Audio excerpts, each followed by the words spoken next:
വീടുകളെ കുറിച്ചല്ല പറയുന്നത്. ഇപ്പൊ ചോദ്യം വന്നിരിക്കുന്നതും വാർത്തയാവാനും കാരണം 375 വീടുകളുണ്ട്. അല്ല, ആ 178 വീടുകൾ നമ്മൾ സാങ്കേതികപരമായി കൈമാറി എന്നതാണ്. അത് പെയിന്റ് അടക്കം അടിച്ചു കൊടുത്തു. അവിടെയാണ് ഈ ക്രാക്ക് വന്നതെന്നുള്ളത് മാത്രമാണ്. ബാക്കിയുള്ള വീടുകൾ റോബിനെ ഞാൻ വീണ്ടും ആവർത്തിക്കുന്നു.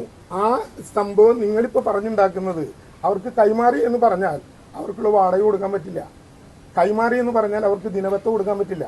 കൊടുക്കരുതെന്നാണോ നിങ്ങളുടെ ആഗ്രഹം? കൈമാറ്റം എന്ന് പറഞ്ഞായിരുന്നില്ല. അതല്ല പട്ടയ കൈമാറ്റം. പട്ടയം അവരുടെ വീടിന്റെ ഉടമസ്ഥതയാണ് കൈമാറിയിട്ടുള്ളത്. അതെ ആ താക്കോൽ ദാനത്തിന്റെ അല്ല, അതാണ് ഞാൻ ഉറപ്പിച്ചു പറയുന്നു.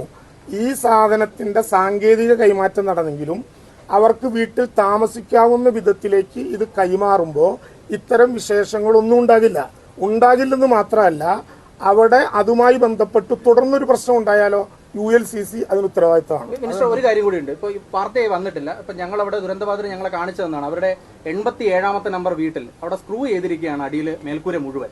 അങ്ങനെ 2 ബെഡ്റൂമുകളിലാണ്. ഇതിനേക്കാൾ കുറെ കൂടി ഗൗരവമാണ്. കണ്ടിട്ട് അത് ലീക്ക് തന്നെയാണെന്നാണ് അവരോട് പറഞ്ഞിരിക്കുകയും ചെയ്യുന്നത്. റോബിൻ, അതും റിപ്പോർട്ട് ചെയ്തോളൂ. എനിക്ക് വിരോധം ഉണ്ടായിട്ടല്ല.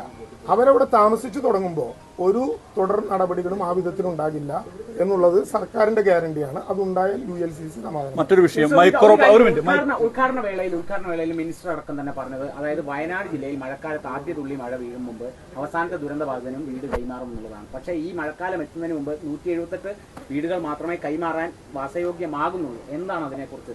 കാരണം സർക്കാർ അത് കൃത്യമായി പരിശോധിച്ചതിന് ശേഷം അഭിപ്രായം പറയും. ഇപ്പൊ ഞാൻ 178 വീടുകളുടെ കാര്യമാണ് പറഞ്ഞത്.